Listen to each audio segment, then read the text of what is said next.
Welcome to a CUNY TV special roundtable discussion, Black Lives Matter, Looking Forward. I'm Mike Gilliam.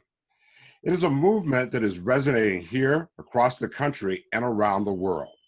The Black Lives Matter movement began in Los Angeles following the murder of Trayvon Martin and the clearing of George Zimmerman back in 2013.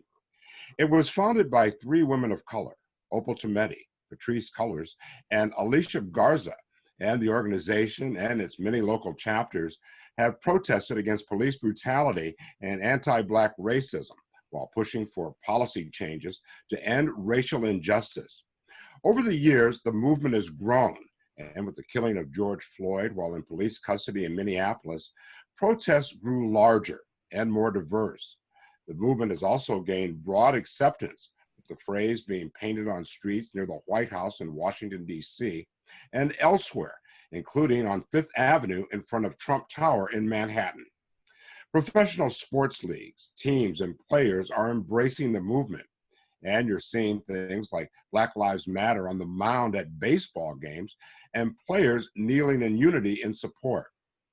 Efforts to defund the police are gaining steam across the country, and corporations are getting on board when it comes to racial injustice, while some people are resisting.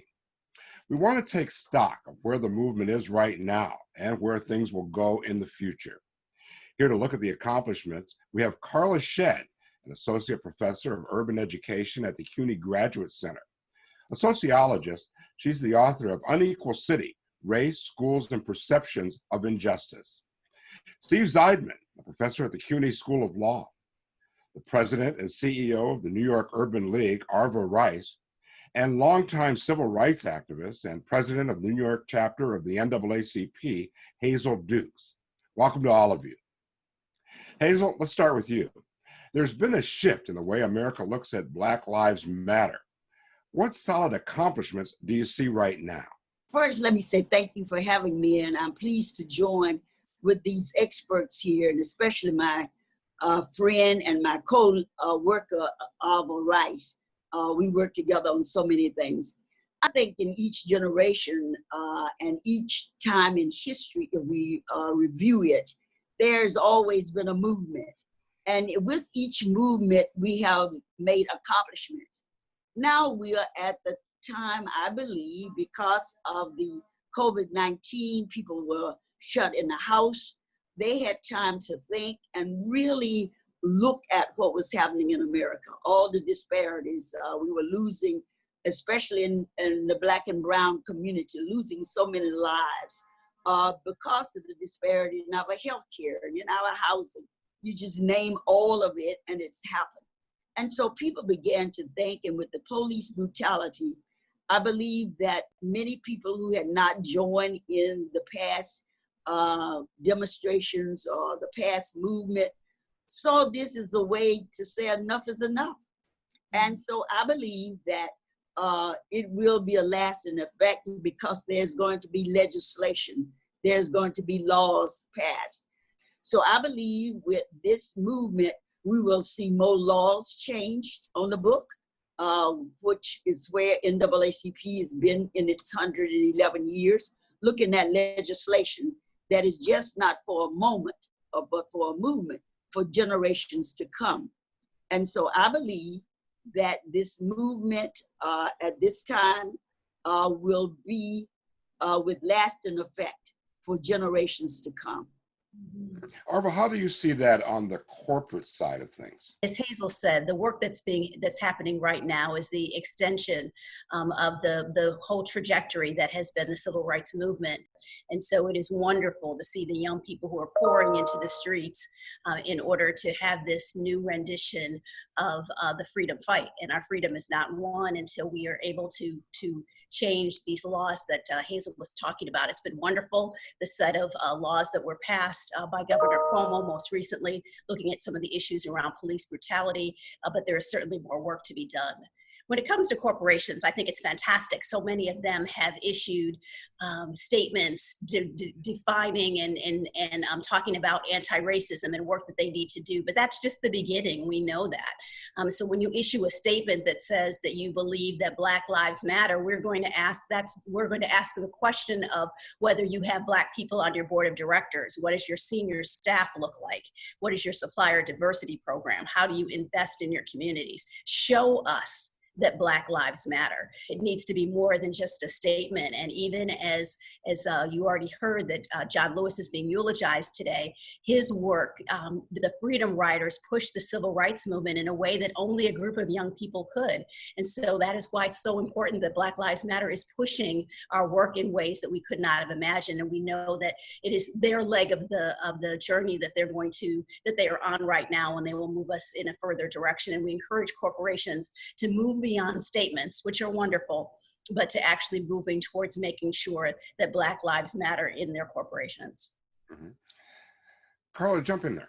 I will say from my research as a sociologist, this movement really is at the nexus of several important institutions. So thinking about criminal justice and our courts and police, who are the brokers bringing people into a system, and the work I do in schools and thinking about young people and how schools should be protective and about education, but sometimes schools can put young people in contact with the justice or punishment system. So this nexus of Black Lives Matter coming together at the forefront of police brutality, and not just with fatalities that really made everyone upset and get people mobilized, but to think of the everyday contact with surveillance and with suspicion and with the understanding that you are othered if you are Black, male, young, in an urban environment, perhaps in a suburban environment. So thinking about the intersection of identity and how much it matters to how we experience both surveillance, but perhaps also punishment and protection by the state. And all of those things can come together. So this is a very critical moment to think of the larger trajectory that we're going in. Will there be more surveillance? Will we have more oppression? Or will we find a way to achieve dignity, equity, and justice? Mm-hmm. Steve, this kind of dovetails into some of the work you've done. Do you think that the movement should be carried over and deal with prisons and that whole end of the criminal justice system? Yeah, that's a wonderful question. And thank you, Mike, for the invitation. I'm really grateful for the opportunity to listen and learn from my colleagues on the panel. I heard someone say the other day, an activist say that, Black lives in prison matter. And, I think the push there, it's not so much about conditions, which of course should be a basic moral human rights issue, health care, ending solitary confinement, but it's confronting the legacy of mass incarceration. And there's a lot of talk that's on everyone's lips for the last several years, but there's been no real effort to rectify, to reckon with the 2.3 million people. And the only way to do that is to talk about decarceration, depopulation, to take a hard look and say, why are so many people in prison, overwhelmingly people of color? And isn't it time to do something about it? So the governor has the power with the stroke of a pen to release people by clemency. The legislature can pass bills that make parole more equitable and more fair. Courts, prosecutors, judges can finally reconsider resentencing motions. But as it stands, I'll just give you New York State as an example where my students and I do a lot of work. We have 9,000 people serving life sentences, disproportionately, overwhelmingly people of color. New York is in the company of states like Mississippi and Louisiana. And so hopefully the movement will force people to confront the crisis of mass incarceration and do something about it. Those numbers are just shocking, considering New York is supposed to be a progressive state. Go ahead. I think this is very important to talk about it. Several years ago, the NAACP had prison programs across this nation. And one of the things that we did have in New York, it was taken out by Governor Pataki, was education in the prison system. We had young men to come out with master's degrees. We had interface with many of the colleges around where prisons were located, especially upstate New York. And so he's absolutely right. Why just have people making license plates? They come home with no skills. And so you're right. That's the next step that we will be looking into. What happened when those people return home to our community? If they have no skills and no jobs, then they return back to the old behaviors that they have. So that is a part of the movement and of the criminal justice reform that is on the table. Okay. But I would like to add, if I may, there has been a lot done to bring resources into a prison and people advocating for it. But at the same time, we have defunded the resources in more pro-social institutions like schools. So the number of counselors versus police officers. So I would say I don't want to advocate for doing more on the back end of that trajectory. We have to do more in the second grade classrooms.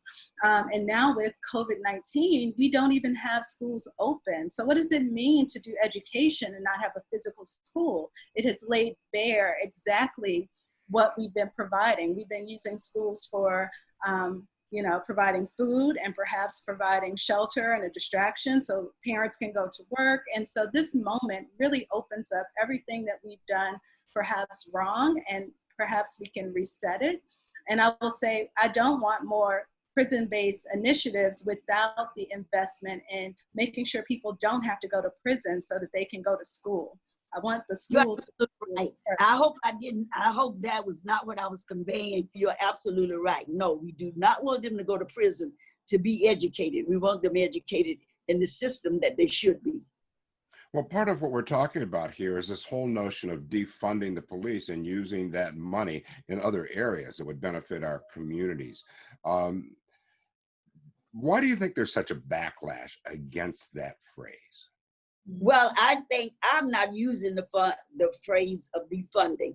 I'm using the phrase reallocate.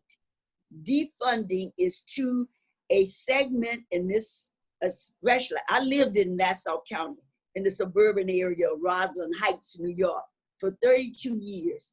And I know when those communities hear those words, and with the ad that we see on TV where a woman go to the door and then call 911 and they said, call back in 5 weeks.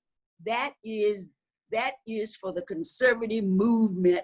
That is for the white community to get up in arms about safety. And so my phrase is not defunding, it's reallocating. Like Hazel, we don't use the term defund the police.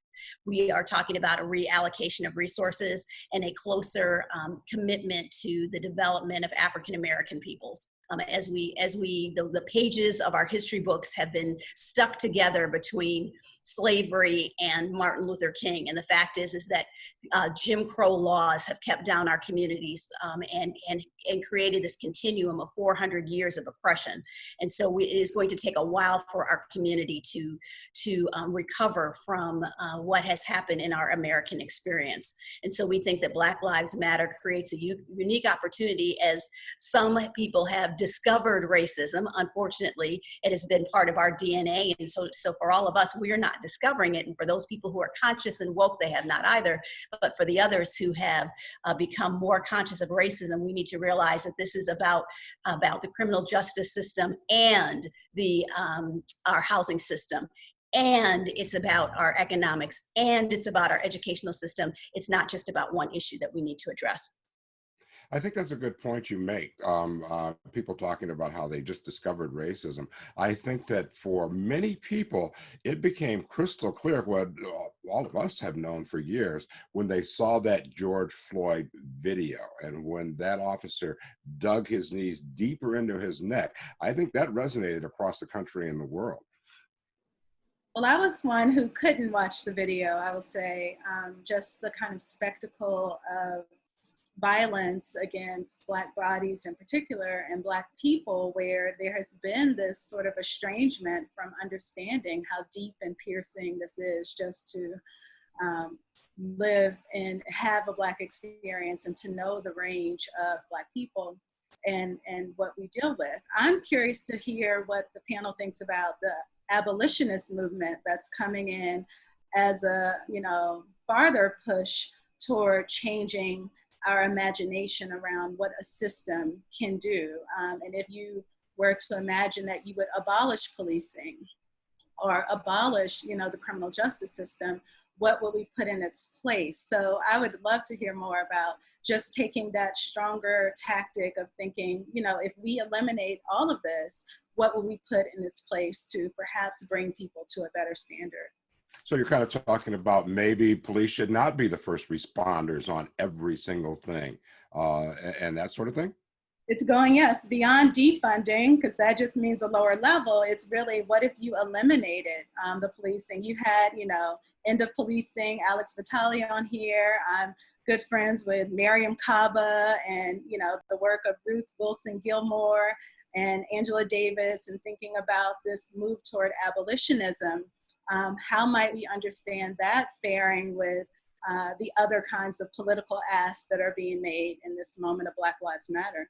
Certainly I'm supportive of it, but I think, it's for some people, it just sounds so radical and unbelievable, which is, they put the onus on people saying what would be in its place, as if you can't just start from a place where saying what we have now is such a fundamental failure.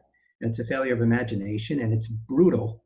For me, just focusing on the abolition piece, I just want to go back, if you all bear with me for 1 second. For me, while we talk about what's going on in the prisons, which is obviously critical, I just want to start from one place, that there are people who are being held so much longer already. So for me, it's, can we decarcerate, depopulate to a place where we are already moving towards abolition? Because there are 40,000 people in New York State prison. If folks spend time with the lifers and long-termers organizations, you come away saying, why is this person here? It's because they were given 50 to life, 75 to life. And at some point, what we have to just deal with, and I think this goes to the question, if there's someone convicted of something designated as a violent crime, why is the response to lock them in a cage permanently or for 50 or 75 years? There has to be a better solution. And from my vantage point, we could reduce the population in New York State prison virtually overnight, with people who have so much to contribute to their families, their communities, and to everyone on the outside. So that might be one, way to get into the conversation for people who are so reluctant to have it. I want to switch gears right now. The politics. How important is it for Joe Biden to select an African-American woman as his running mate? Well, Hazel? let me just say, I am a member, full disclosure, I am a member of the Democratic National Committee, been involved, been vice chair of Nassau County Democratic Party, been involved in the politics of New York State and of the nation. I think it's symbolic that because Black and brown people, and especially African Americans, have stayed with the Democratic Party, has been the backbone, even with, it's not the best party. We know that. We have the southern part of the Democratic Party that bring in their resolution. I think it's important to show the loyalty to a group of persons that stay. But what I'm looking for as an African-American woman, if a woman is chosen, African-American or any other race, I want that woman to be absolutely capable and ready to prepare to be the next president of the United States of America. Mm-hmm. We've been talking a little bit about the president and some of the things he's done, and also the improvements that have come through the Black Lives Matter movement. Housing, that's one area where we all want to see improvement, but the president has been tweeting about housing and saying that he's going to protect suburban areas from being forced to have housing regulations. How do you see that? I see that as another way to encourage the suburban people to come out and vote. And it's discrimination at the height, and racism, systemic racism. I was honored to file the first complaint before the New York State Human Rights Division when I moved to Roslyn, Long Island. The story was in Newsday, Long Island Press. I won that case. So I know about racism in housing. I think that the latest move by the president is really a pandering to his base. I think that it's bringing up the notions, the Willie Horton, we're scared because we're going to suddenly have Black people living in our neighborhoods, in our communities. The NAACP and the Urban League in the 60s used to, send individuals, a white couple and then a Black couple, and apply for housing, and it helped to underscore the discrimination that was happening at that time. In fact, when Donald Trump's father was accused and found to be true that he was doing housing discrimination, it was the Urban League that worked to make sure that that some of the things that were suggested actually went into place. And so his family has a long history of discrimination in housing, and he's working in his role in order to solidify that. And we need to be diligent and advocate. I mean, November is going to be our most important month. It's going to be our most important date, and we have to organize and be vigilant in order to vote, in order to change what's happening in the White House. I want to go to each of you one more time just to kind of wrap us up here. Briefly describe for me what each of you would like to see happen next as far as all of this is concerned, so that we get positive and lasting change in America. Steve, I'd like to start with you. Sure. Well, a very discreet thing, and I can't say that I have that much faith in legislation ultimately affecting change, because I think it has to be kind of more of a groundswell. But in any event, there are bills pending throughout the country. I'll just give New York as an example: fair and timely parole, elder parole. These are bills that would have a dramatic impact on people's lives. A halt ending solitary confinement. These bills are in the New York State Legislature. If they pass them, they would have an immediate and dramatic impact.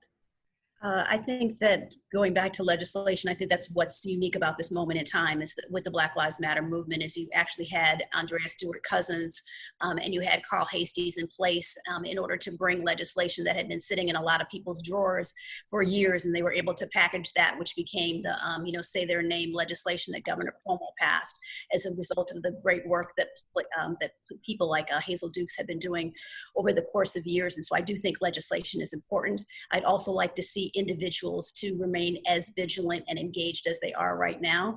This work is not about a moment, but it is truly, it is going to be months and it's going to be years. And I want to see that level of engagement and interest to be sustained. How about you, Carla? I think what's important for me is to try to make this move from understanding our society with regard to its carceral continuum, thinking about the way people are punished and surveilled, to understanding more about the educational continuum and educational justice in particular. And so seeing education be a central element of the Black Lives Matter movement, and how that can then make it so that we don't need punishment structures and policing and perhaps court structures as much if we shore up the educational side. And I really, think we have to think about what justice means. Does it mean that we're arresting people like the police officers who kill someone? Are we really fundamentally transforming this idea of what equity and justice can be for everyone without centering punishment in our assessment of the outcome of justice? Hazel, I'll give you the last word. Well, again, thank you for having me, and to my colleagues on here, thank you so much for sharing. I also learn each time with different viewpoints in different groups. My main focus from this movement and from what we've seen in education is try to bring us to equity in education. Even before the virus, the unprecedented era we had, our children, Black and brown children and immigrants, was not receiving full resources. We were fighting with the governor for equity. I don't believe that children in Westchester and Scarsdale should receive more resources than my kids in District 5, where I live here in Harlem. And so I think that all the ears that we have, we know in healthcare and housing, you name it. I say when white America get a cold, we already have pneumonia. And so I believe we got to start at the basic. Free pre-K for all of our children to give them a head start. But once they get into our schools, we must have all the resources, we must have the technology, we must have the teachers, the professionals ready for it. Remove the police out of schools so our children won't feel that they're in prison, that they will feel freedom. And so I agree with Avra as she took on my stand. It's not either or. Every day, I'm working on at least 10 things because all of them are so important to get us to equality and justice for all. Okay, thank you. I would agree with you. We're at a time when real change can come about, and it's going to take people from all areas to bring about that change and make a difference. It's a good discussion we've had. I want to thank our guests, Carla Shedd, an associate professor of urban education at the CUNY Graduate Center, Steve Zeidman, a professor at the CUNY School of Law, the president and CEO of the New York Urban League, Avra Rice, and longtime civil rights activist and president of the New York chapter of the NAACP, Hazel Dukes. Thank you for your insight. And thank you for joining us for our special roundtable discussion, Black Lives Matter, Looking Forward. I'm Mike Gilliam. Until next time, stay safe.